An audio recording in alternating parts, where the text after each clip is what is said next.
Halo guys, kembali lagi di video saya, Butarku. Di kesempatan ini kita akan membahas 17 poin penting yang menjadi sasaran dari program PBB atau yang sering disebut dengan UNDP. Oke, kita akan bahas satu persatu apa aja yang menjadi 17 poin sasaran program kerja PBB. Yang pertama yaitu no poverty, artinya tanpa kemiskinan. Kemudian yang kedua, zero hunger, yang artinya tanpa kelaparan. Kemudian yang ketiga adalah good health and well-being, artinya kehidupan sehat dan sejahtera. Kemudian yang keempat adalah quality education, yaitu kualitas pendidikan atau pendidikan yang berkualitas. Kemudian yang kelima adalah gender equality, artinya kesetaraan gender antara pria dan wanita. Kemudian yang keenam adalah air bersih atau clean water and sanitation, air bersih dan sanitasi yang layak. Kemudian selanjutnya yang ketujuh adalah affordable and clean energy, artinya energi bersih dan terjangkau. Kemudian yang ke-8, decent work and economic growth, artinya adalah pekerjaan layak dan pertumbuhan ekonomi. Kemudian selanjutnya yang ke-9 adalah industry, innovation, and infrastructure, yaitu industri, inovasi, dan infrastruktur. Kemudian selanjutnya yang ke-10 adalah reduce inequalities, artinya berkurangnya kesenjangan. Kemudian yang selanjutnya yang ke-11 yaitu sustainable cities and communities, artinya kota dan komunitas yang berkelanjutan. Kemudian yang ke-12 adalah responsible consumption and production, yaitu konsumsi dan produksi yang bertanggung jawab, artinya menggunakan secukupnya dan bertanggung jawab atas jumlah yang dikonsumsi. Kemudian yang selanjutnya yang ke-13 yaitu climate action atau penanganan perubahan iklim. Kemudian yang ke-14 adalah life below water atau ekosistem laut. Kemudian selanjutnya yang ke-15 adalah life on land, yaitu ekosistem daratan. Kemudian yang ke-17 adalah peace, justice, and strong institution. Artinya adalah perdamaian, keadilan, dan kelembagaan yang tangguh. Kemudian yang terakhir, yang ke-17, partnership for the goals, yaitu kemitraan untuk mencapai tujuan. Oke, lanjut kita akan bahas lebih detail. Kita akan mulai dari poin yang pertama, yaitu no poverty atau tanpa kemiskinan. Target yang pertama yang menjadi goals-nya PBB adalah mengentaskan kemiskinan. Apa itu mengentaskan kemiskinan? Di sini PBB akan melakukan target pengentasan kemiskinan, memberantas kemiskinan dalam segala bentuk, tetapi menjadi satu tantangan terbesar yang dihadapi manusia. Meskipun jumlah orang yang hidup dalam kemiskinan ekstrim turun lebih dari setengah, yaitu di antara tahun 1990 dan 2015, tetapi masih terlalu banyak orang yang berjuang untuk mendapatkan kebutuhan, bahkan kebutuhan yang paling dasar. Pada tahun 2015, sekitar 736 juta orang masih hidup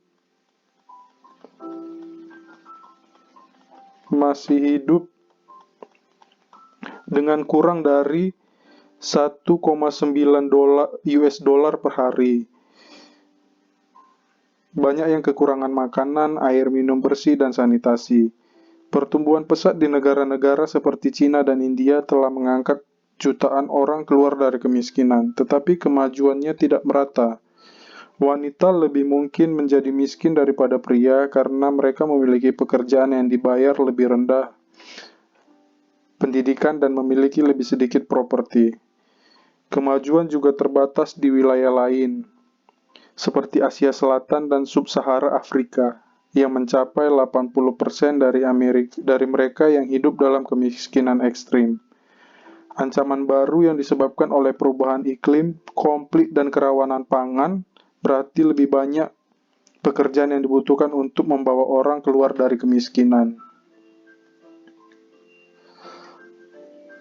SDGs adalah komitmen yang berani untuk menyelesaikan apa yang kita mulai dan mengakhiri kemiskinan dalam segala bentuk dan dimensi pada tahun 2030.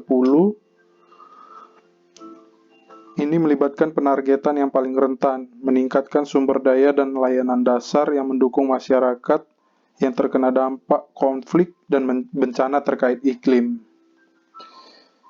Fun fact-nya yaitu 736 juta orang masih hidup dalam kemiskinan yang sangat ekstrim.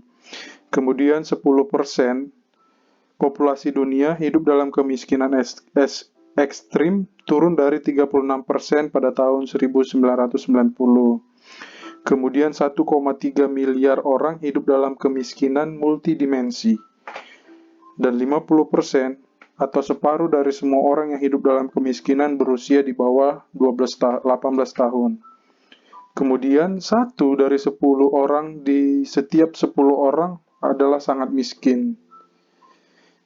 Dan yang terakhir, 80% orang yang hidup dengan kurang dari 1,9 dolar berada di Asia Selatan dan Afrika Sub-Sahara. Artinya 1,9 dolar penghasilan yang dapat mereka raih per hari.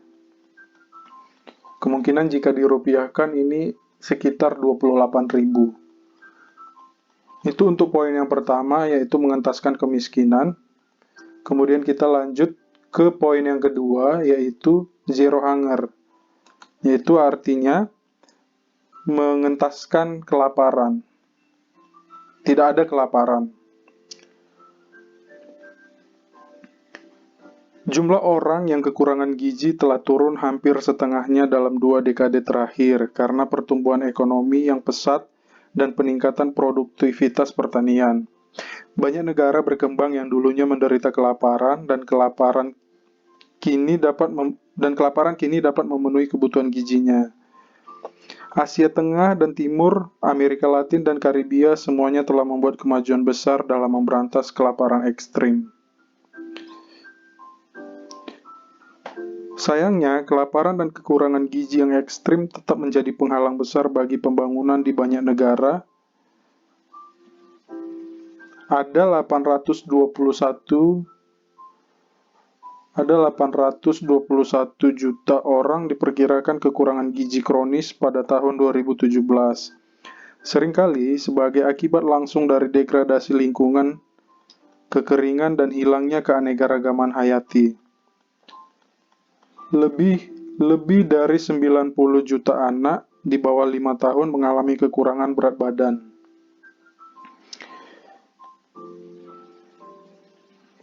Kekurangan gizi dan kerawanan pangan yang parah tampaknya meningkat di hampir semua wilayah Afrika serta di Amerika Selatan.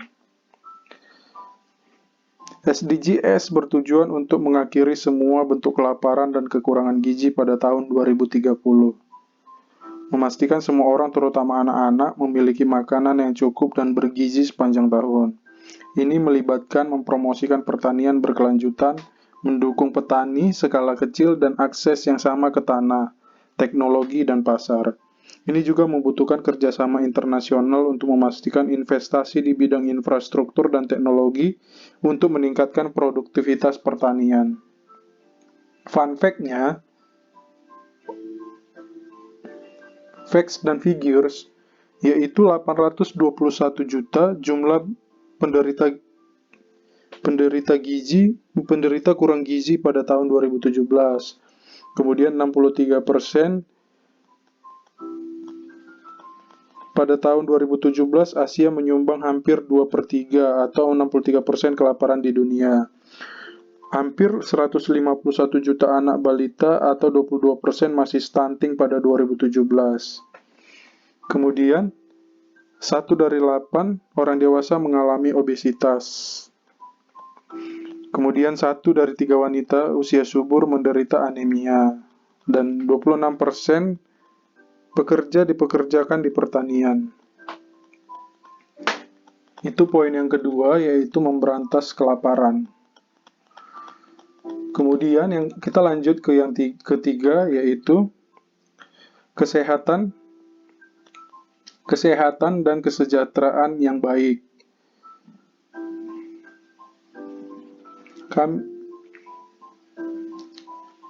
PBB telah membuat kemajuan besar melawan beberapa penyebab utama kematian dan penyakit.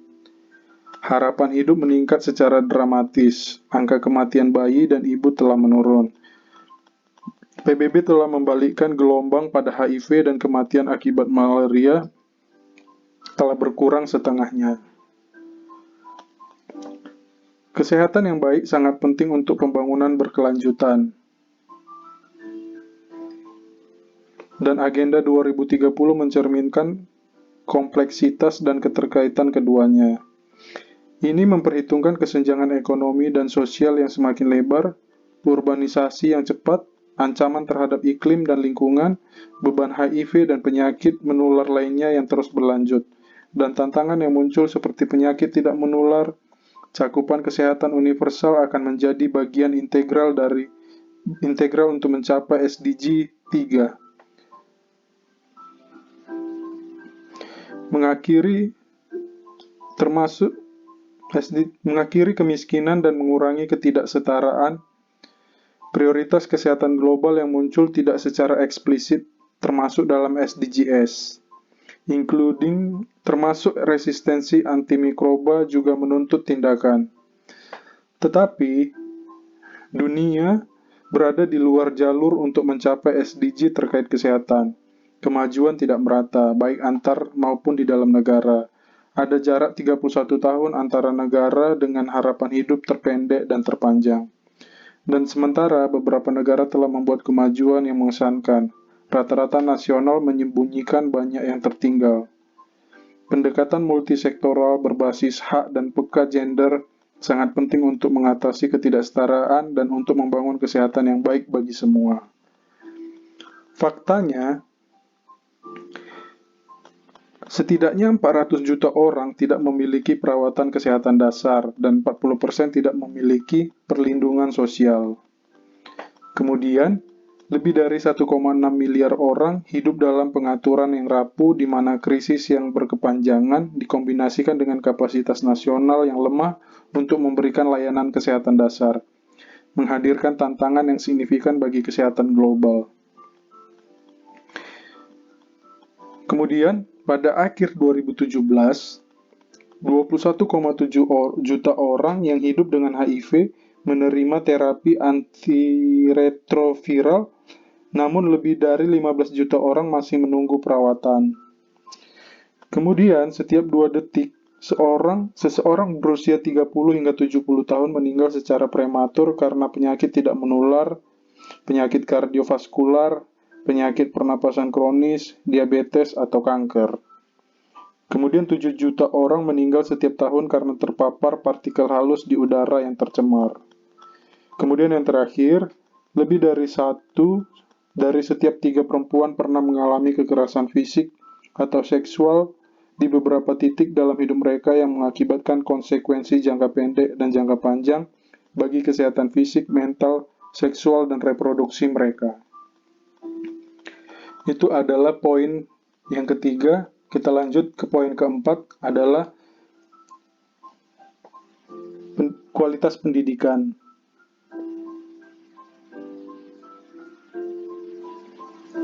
Sejak tahun 2000 telah terjadi kemajuan yang sangat besar dalam pencapaian target pendidikan dasar universal.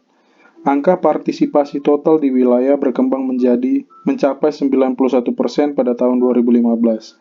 Dan jumlah anak putus sekolah di seluruh dunia telah turun sampai hampir setengahnya. Juga terjadi peningkatan dramatis dalam tingkat melek huruf dan lebih banyak anak perempuan bersekolah daripada sebelumnya. Ini semua adalah kesuksesan yang luar biasa. Kemajuan juga sulit di beberapa daerah berkembang karena tingkat kemiskinan yang tinggi, konflik bersenjata dan keadaan darurat lainnya. Di Asia Barat dan Afrika Utara, konflik bersenjata yang sedang berlangsung telah meningkatkan jumlah anak yang putus sekolah. Ini adalah tren yang mengkhawatirkan meskipun Afrika Sub-Sahara membuat kemajuan terbesar dalam pendaftaran sekolah dasar. Di antara semua wilayah berkembang, dari 52% pada tahun 1990 hingga 78% pada tahun 2012, masih terdapat disparitas yang besar. Anak-anak dari rumah tangga termiskin memiliki kemungkinan 4 kali lebih besar untuk tidak bersekolah dibandingkan dengan anak-anak dari rumah tangga kaya. Kesenjangan antara pedesaan dan perkotaan masih tinggi. Mencapai pendidikan yang inklusif dan berkualitas untuk semua menegaskan kembali keyakinan bahwa pendidikan adalah salah satu sarana paling kuat dan terbukti untuk pembangunan berkelanjutan. Tujuan ini memastikan bahwa semua anak perempuan dan laki-laki menyelesaikan sekolah dasar dan menengah gratis pada tahun 2030. Tujuannya juga untuk memberikan akses yang sama ke pelatihan kejuruan yang terjangkau, untuk menghilangkan perbedaan gender dan kekayaan, dan mencapai akses universal ke pendidikan tinggi yang berkualitas. Faktanya adalah, pendaftaran di pendidikan dasar di negara berkembang telah mencapai 91%.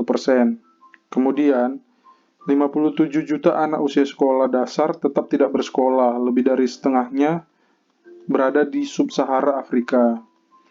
Kemudian, di negara berkembang, 1 dari 4 anak perempuan tidak bersekolah. Selanjutnya, sekitar setengah dari semua anak putus sekolah usia sekolah dasar tinggal di daerah yang terkena dampak konflik. Kemudian 103 juta pemuda di seluruh dunia tidak memiliki keterampilan keaksaraan dasar dan lebih dari 60% diantaranya adalah wanita. Kemudian, 6 dari 10 anak dan remaja tidak mencapai tingkat minimal kemahiran dalam membaca dan matematika. Itu adalah poin keempat. Kita lanjut ke poin kelima, yaitu kesetaraan gender.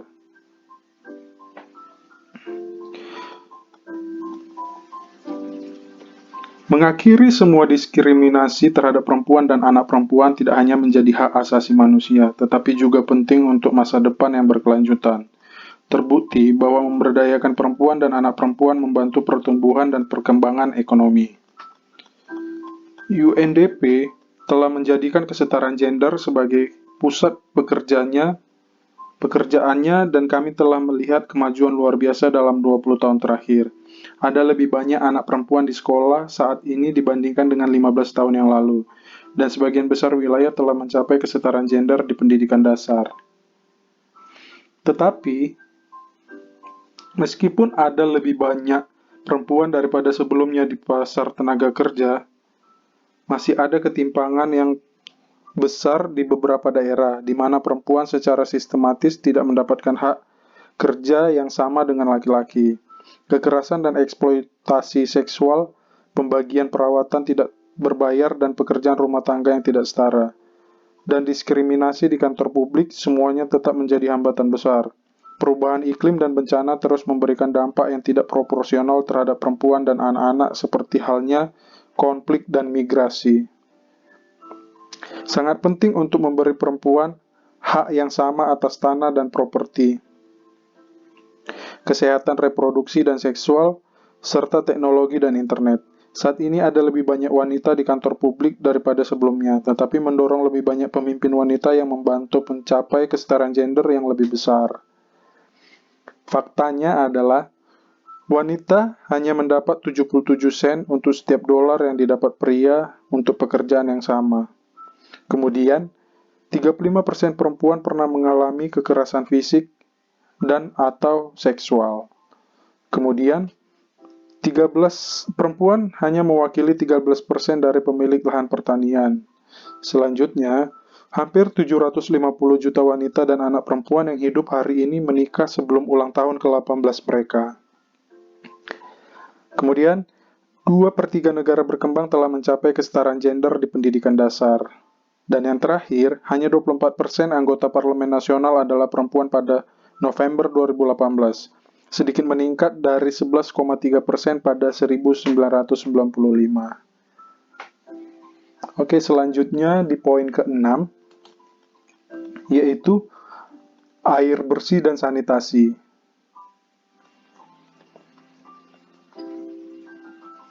Kelangkaan air mempengaruhi lebih dari 40% orang. angka mengkhawatirkan yang diproyeksikan akan meningkat seiring suhu, meskipun 2,1 miliar orang telah meningkatkan sanitasi air sejak 1990. Persediaan air minum yang menyusut mempengaruhi setiap benua.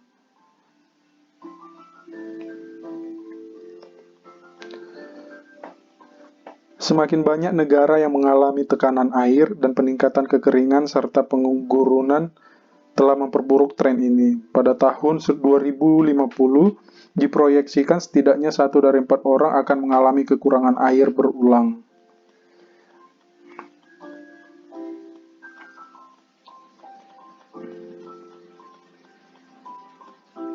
Air minum yang aman dan terjangkau untuk semua pada tahun 2030 mengharuskan kami berinvestasi dalam infrastruktur yang memadai, menyediakan fasilitas sanitasi dan mendorong kebersihan, melindungi dan memulihkan ekosistem terkait air sangat penting. Memastikan air minum universal yang aman dan terjangkau melibatkan jangkauan lebih dari 800 juta orang yang tidak memiliki layanan dasar dan meningkatkan aksesibilitas dan keamanan layanan untuk lebih dari 2 miliar.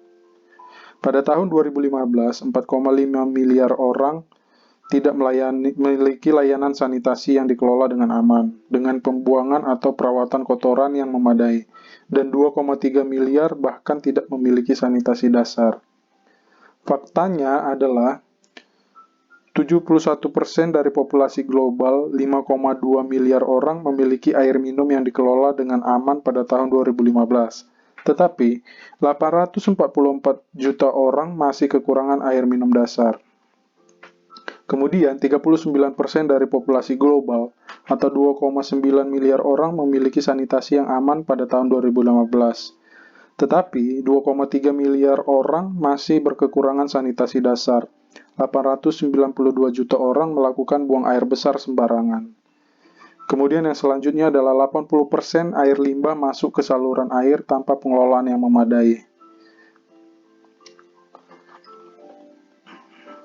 Kemudian, tekanan air mempengaruhi lebih dari 2 miliar orang, dengan angka ini diproyeksikan akan meningkat. 80% negara telah meletakkan dasar untuk pengelolaan sumber daya air yang terintegrasi. Dunia telah kehilangan 70% lahan basah alami selama 1 abad terakhir. Itu adalah poin yang ke-6. Kita lanjut ke poin yang ke-7, yaitu energi yang terjangkau dan bersih.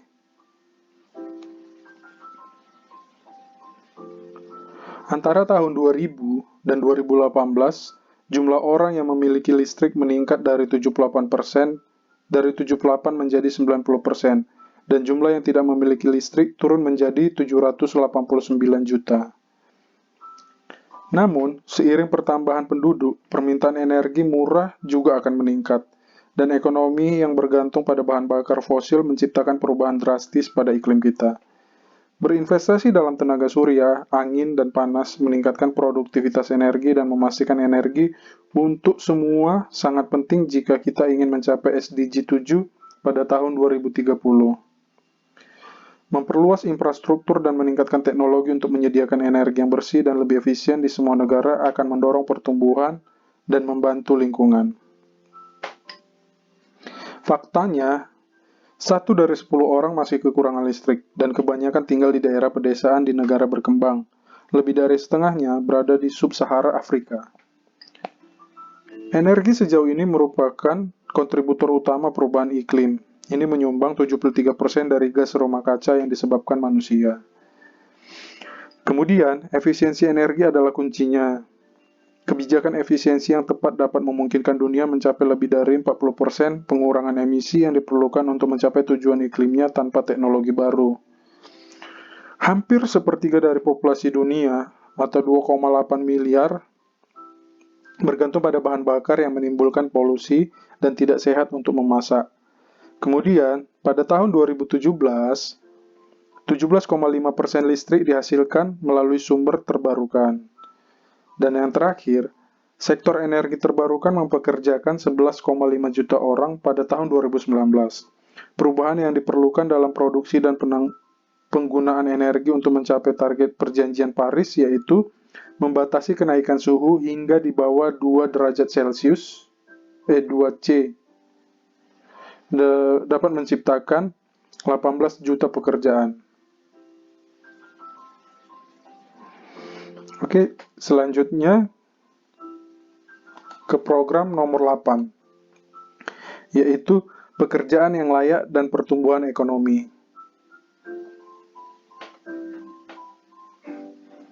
Selama 25 tahun terakhir, jumlah pekerja yang hidup dalam kemiskinan ekstrim telah menurun secara dramatis. Meskipun dampak krisis ekonomi 2008 dan resesi global telah berlangsung lama. Di negara berkembang, kelas menengah sekarang menempati lebih dari 34% dari total pekerjaan, angka yang meningkat hampir 3 kali lipat di antara tahun 1991 dan 2015. Namun, seiring dengan pemulihan ekonomi global, PBB melihat pertumbuhan yang lebih lambat, ketidaksetaraan yang melebar, dan tidak cukup pekerjaan untuk mengimbangi angkatan kerja yang meningkat. Menurut organisasi Perburuan Internasional, lebih dari 204 juta orang menganggur pada tahun 2015. SDGs mendorong pertumbuhan ekonomi yang berkelanjutan, tingkat produktivitas yang lebih tinggi, dan inovasi teknologi. Mendorong kewirausahaan dan menciptakan lapangan kerja adalah kuncinya. Begitu pula langkah-langkah efektif untuk memberantas kerja paksa, perbudakan, dan perdagangan manusia. Dengan memperhatikan target-target ini, tujuannya adalah untuk mencapai lapangan kerja penuh dan produktif, serta pekerjaan yang layak untuk semua perempuan dan laki-laki pada tahun 2030. Faktanya adalah diperkirakan 172 juta orang di seluruh dunia tidak memiliki pekerjaan pada tahun 2018, tingkat pengangguran sebesar 5%. Kemudian, akibat dari peningkatan angkatan kerja, jumlah pengangguran diproyeksikan meningkat 1 juta setiap tahun dan mencapai 174 juta pada tahun 2020. Sekitar 700 juta pekerja hidup dalam kemiskinan ekstrim atau sedang pada tahun 2018 dengan kurang dari 3,2 US dollar per hari. Kemudian, partisipasi perempuan dalam angkatan kerja mencapai 48% pada 2018, dibandingkan dengan 75% untuk laki-laki. Sekitar 3 dari 5 dari 3, miliar orang dalam angkatan kerja pada tahun 2018 adalah laki-laki. Kemudian, secara keseluruhan, 2 miliar pekerja berada dalam pekerjaan informal pada tahun 2016, terhitung 61% dari angkatan kerja dunia. Lebih banyak perempuan daripada laki-laki yang kurang dimanfaatkan dalam angkatan kerja, 85 juta dibandingkan dengan 55 juta. Oke, kita lanjut ke poin yang ke-9, yaitu industri, inovasi, dan infrastruktur. Investasi dalam infrastruktur dan inovasi merupakan pendorong penting pertumbuhan dan pembangunan ekonomi. Dengan lebih dari separuh populasi dunia sekarang tinggal di kota, transportasi massal dan energi terbarukan menjadi sangat penting. Begitu pula pertumbuhan industri baru serta teknologi informasi dan komunikasi. Kemajuan teknologi merupakan kunci untuk menemukan solusi yang tahan lama bagi tantangan ekonomi dan lingkungan, seperti menyediakan lapangan kerja baru dan mendorong efisiensi energi. Mempromosikan industri berkelanjutan dan berinvestasi dalam penelitian ilmiah dan inovasi. Semuanya adalah cara penting untuk memfasilitasi pembangunan yang berkelanjutan. Lebih dari 4 miliar orang masih belum memiliki akses ke internet dan 90% berasal dari negara berkembang. Menjembatani kesenjangan digital ini sangat penting untuk memastikan akses yang sama ke informasi dan pengetahuan, serta mendorong inovasi dan kewirausahaan. Faktanya adalah, di seluruh dunia, 2,3 miliar orang tidak memiliki akses ke sanitasi dasar. Kemudian, di beberapa negara Afrika berpenghasilan rendah, kendala infrastruktur mengurangi produktivitas bisnis sekitar 40%. 2,6 miliar orang di negara berkembang tidak memiliki akses listrik yang konstan. Lebih dari 4 miliar orang masih belum memiliki akses ke internet. 90% dari mereka berada di dunia berkembang. Kemudian, sektor energi terbarukan saat ini mempekerjakan lebih dari 2,3 juta orang, jumlahnya bisa mencapai 20 juta pada tahun 2030. Kemudian yang terakhir, di negara berkembang hampir 30% produk pertanian menjalani proses industri, dibandingkan dengan 98% negara berpenghasilan tinggi. Oke, kita lanjut ke goals nomor 10, yaitu mengurangi ketidaksetaraan.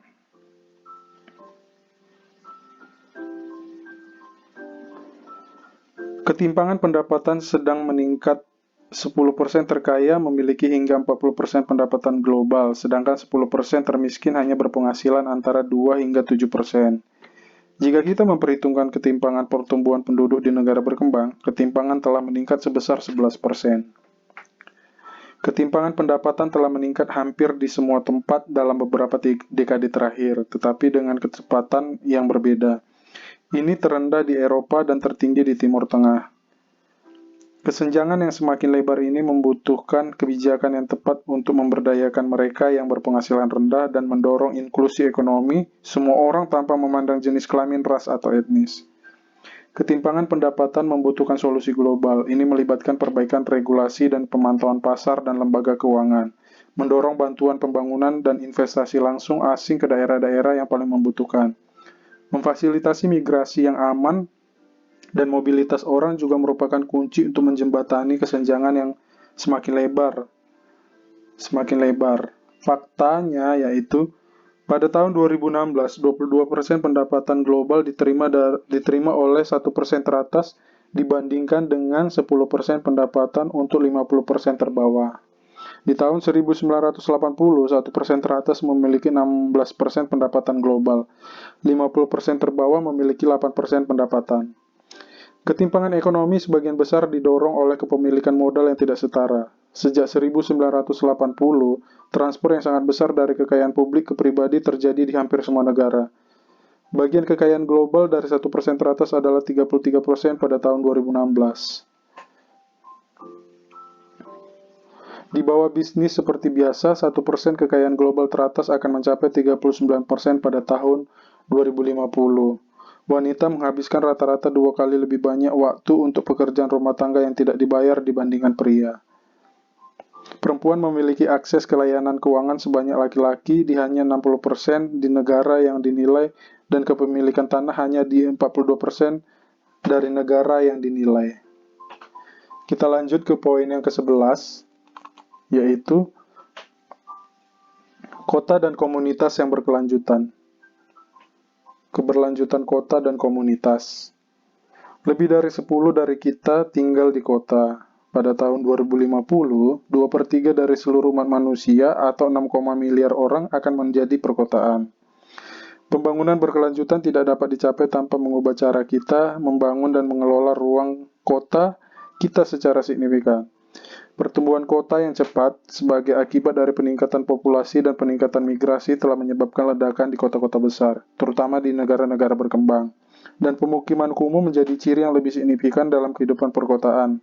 Menjadikan kota berkelanjutan berarti menciptakan karir dan peluang bisnis, perumahan yang aman dan terjangkau, serta membangun masyarakat dan ekonomi yang tangguh.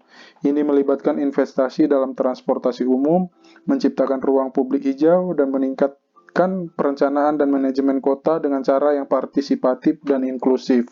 Faktanya, pada tahun 2018, 4,2 miliar orang, 55% dari populasi dunia, tinggal di kota. Pada tahun 2050, populasi perkotaan diperkirakan mencapai 6,5 miliar. Kota-kota menempati hanya 3% dari tanah bumi, tetapi penyumbang 60-80% konsumsi energi, setidaknya 70% emisi karbon. Kemudian, diperkirakan 828 juta orang yang tinggal di daerah kumuh dan jumlahnya terus meningkat. Di tahun 1990, ada 10 kota dengan 10 juta penduduk atau lebih. Pada tahun 2014, jumlah megacity meningkat menjadi 28, dan diharapkan mencapai 33 pada 2018. Ke depan, 9 dari 10 megacity akan berada di negara berkembang. Peran ekonomi kota sangatlah penting. Mereka menghasilkan sekitar 80% dari PDB global. Oke, lanjut ke poin 12. Konsumsi dan produksi yang bertanggung jawab. Untuk mencapai pertumbuhan ekonomi dan pembangunan berkelanjutan, kita harus segera mengurangi jejak ekologi kita dengan mengubah cara kita memproduksi dan mengkonsumsi barang dan sumber daya. Pertanian adalah pengguna air terbesar di dunia, dan irigasi sekarang mengklaim hampir 70% dari semua air tawar untuk digunakan manusia. Pengelolaan yang efisien atas sumber daya alam kita bersama dan cara kita membuang limbah beracun dan polutan merupakan target penting untuk mencapai tujuan ini. Mendorong industri, bisnis, dan konsumen yang mendaur ulang dan mengurangi limbah sama pentingnya seperti halnya mendukung negara berkembang untuk bergerak maju, pola konsumsi yang lebih berkelanjutan,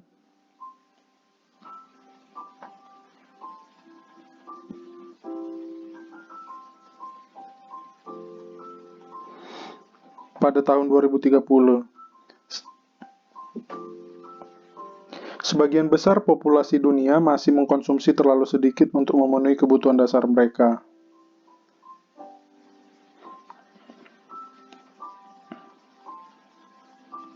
Mengurangi setengah dari limbah makanan global per kapita di tingkat pengecer dan konsumen juga penting untuk menciptakan produksi dan rantai pasok yang lebih efisien. Ini dapat membantu ketahanan pangan yang menggeser kita menuju ekonomi yang lebih efisien sumber daya. Faktanya,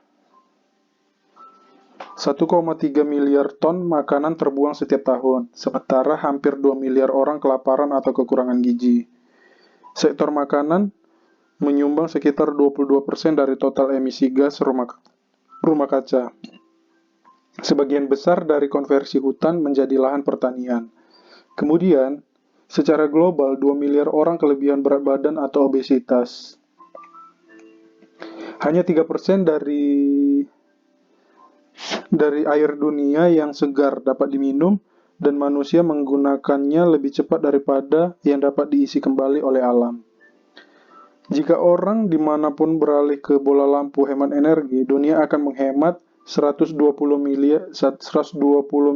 miliar US setiap tahun. 1/5 dari konsumsi energi final dunia pada tahun 2013 berasal dari sumber terbarukan. Kemudian yang ke-13 adalah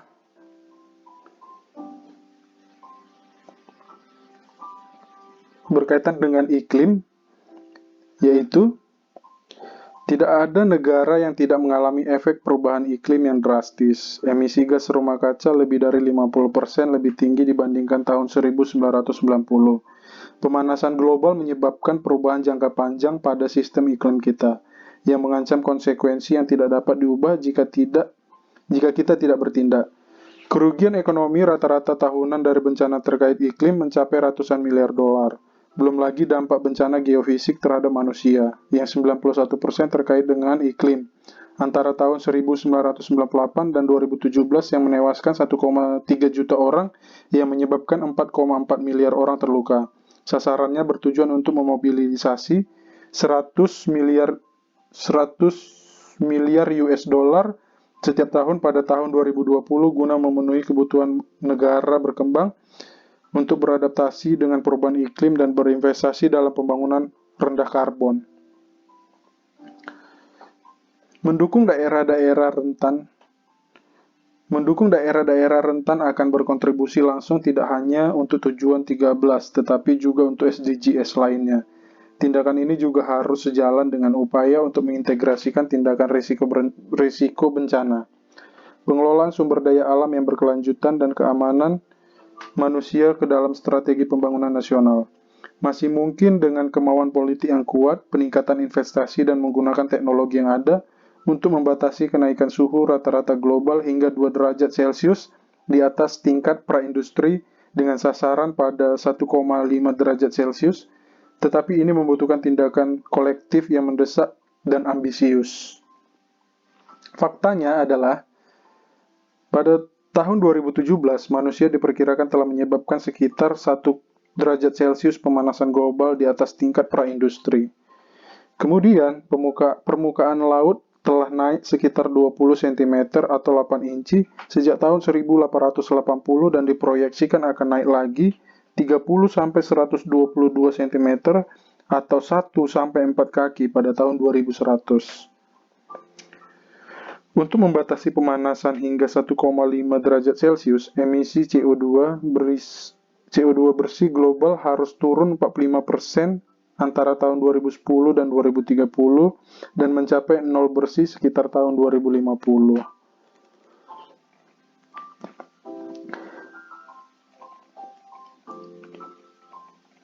Janji iklim di bawah Perjanjian Paris hanya mencakup sepertiga dari pengurangan emisi yang dibutuhkan untuk menjaga dunia di bawah 2 derajat Celcius.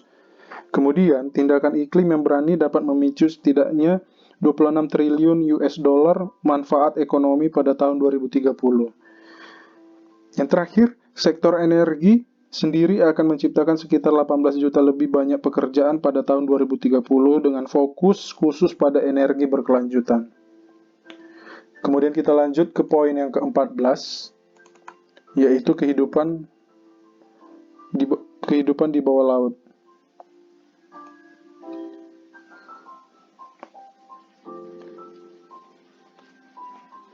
Laut dunia, suhu kimia, arus, dan kehidupannya mendorong sistem global yang membuat bumi dapat dihuni oleh umat manusia. Bagaimana kita mengelola sumber daya vital ini sangat penting bagi umat manusia secara keseluruhan dan untuk mengimbangi efek perubahan iklim. Lebih dari 3 miliar orang bergantung pada keanekaragaman hayati laut dan pesisir untuk mata pencaharian mereka. Namun, saat ini kami melihat 30% dari stok ikan dunia dieksploitasi secara berlebihan, mencapai di bawah tingkat di mana mereka dapat menghasilkan hasil yang berkelanjutan. Lautan juga menyerap sekitar 30% karbon dioksida yang diproduksi oleh manusia, dan kita melihat peningkatan 26% dalam pengasaman laut sejak awal revolusi industri. Polusi laut yang sebagian besar berasal dari sumber darat mencapai tingkat yang mengkhawatirkan, dengan rata-rata 13.000 keping sampah plastik ditemukan setiap kilometer persegi lautan. SDGs bertujuan untuk mengelola dan melindungi ekosistem laut dan pesisir secara berkelanjutan dari polusi, serta mengatasi dampak pengasaman laut, meningkatkan konservasi dan penggunaan keberlanjutan sumber daya berbasis laut, melalui hukum internasional juga akan membantu mengurangi beberapa tantangan yang dihadapi lautan kita. Faktanya adalah, lautan menutupi 3/4 permukaan bumi dan mewakili 99% ruang hidup di planet ini berdasarkan volume. Lautan berisi hampir 200.000 spesies yang teridentifikasi, tetapi jumlah sebenarnya mungkin jutaan.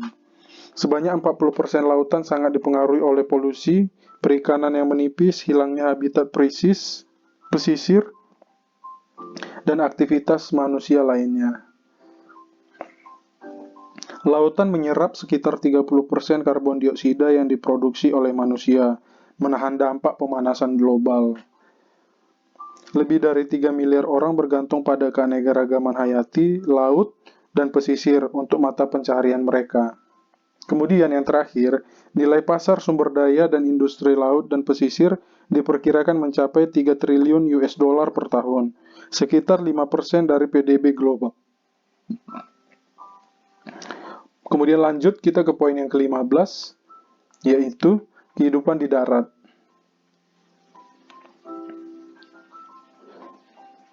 Kehidupan manusia bergantung pada bumi sama seperti lautan untuk rezeki dan mata pencaharian kita.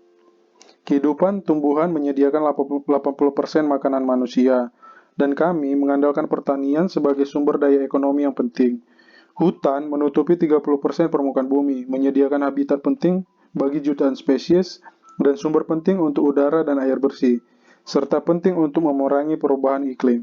Setiap tahun, 13 juta hektar hutan hilang, sementara degradasi lahan kering yang terus-menerus telah menyebabkan penggundulan 3,6 miliar hektar yang secara tidak proporsional mempengaruhi masyarakat miskin. Meski 15% lahan dilindungi keanekaragaman hayati masih terancam. Hampir 7.000 spesies hewan dan pertumbuhan telah diperdagangkan secara ilegal. Perdagangan satwa liar tidak hanya mengikis keanekaragaman hayati, tetapi juga menciptakan ketidakamanan, memicu konflik, dan memicu korupsi. Tindakan mendesak harus diambil untuk mengurangi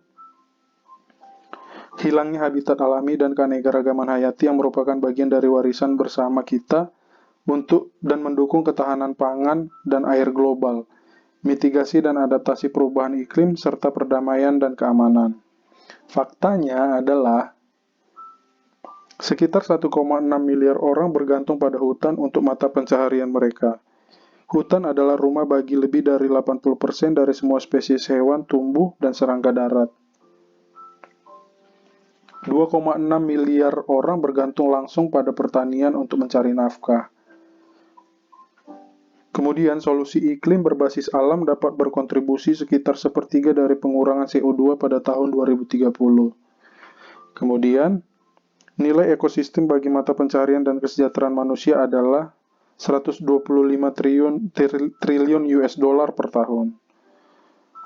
Daerah pegunungan menyediakan 60-80% air tawar bumi. Oke, kita lanjut ke poin ke-16,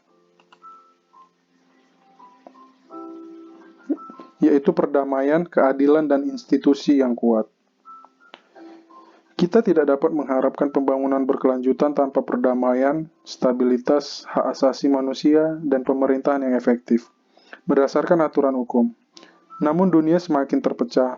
Beberapa daerah menikmati perdamaian, keamanan, dan kemakmuran, sementara yang lain jatuh dalam siklus konflik dan kekerasan yang tampaknya tak ada habisnya. Ini tidak bisa dihindari dan harus ditangani. Kekerasan bersenjata dan ketidakamanan memiliki dampak yang merusak pada pembangunan suatu negara, mempengaruhi pertumbuhan ekonomi, dan seringkali menimbulkan keluhan yang berlangsung selama beberapa generasi. Kekerasan seksual, kejahatan, eksploitasi, dan penyiksaan juga lazim di mana ada konflik, dan tidak ada aturan hukum dan negara harus mengambil tindakan untuk melindungi mereka yang paling berisiko. SDGs bertujuan untuk secara signifikan mengurangi semua bentuk kekerasan dan bekerja dengan pemerintah dan komunitas untuk mengakhiri konflik dan ketidakamanan. Mempromosikan supremasi hukum dan hak asasi manusia adalah kunci dari proses ini, seperti halnya mengurangi aliran senjata terlarang dan memperkuat partisipasi negara berkembang dalam lembaga pemerintahan global. Faktanya adalah, pada akhir tahun 2017, 68,5 juta orang telah mengungsi akibat penganiayaan, konflik, kekerasan, atau pelanggaran hak asasi manusia. Setidaknya ada 10 juta orang tanpa kewarganegaraan yang telah ditolak kewarganegaranya dan hak-hak terkaitnya. Kemudian, korupsi, penyuapan, pencucian, dan penggelapan pajak merugikan negara-negara berkembang sebesar 1,26 triliun US dollar per tahun. Kemudian 49 negara tidak memiliki undang-undang yang melindungi perempuan dari kekerasan dalam rumah tangga. Kemudian, di 46 negara, perempuan sekarang memegang lebih dari 30% kursi di setidaknya satu kamar di parlemen nasional. 1 miliar orang secara hukum tidak terlihat karena mereka tidak dapat membuktikan siapa mereka. Ini termasuk sekitar 625 juta anak di bawah 14 tahun yang kelahirannya tidak pernah tercatat.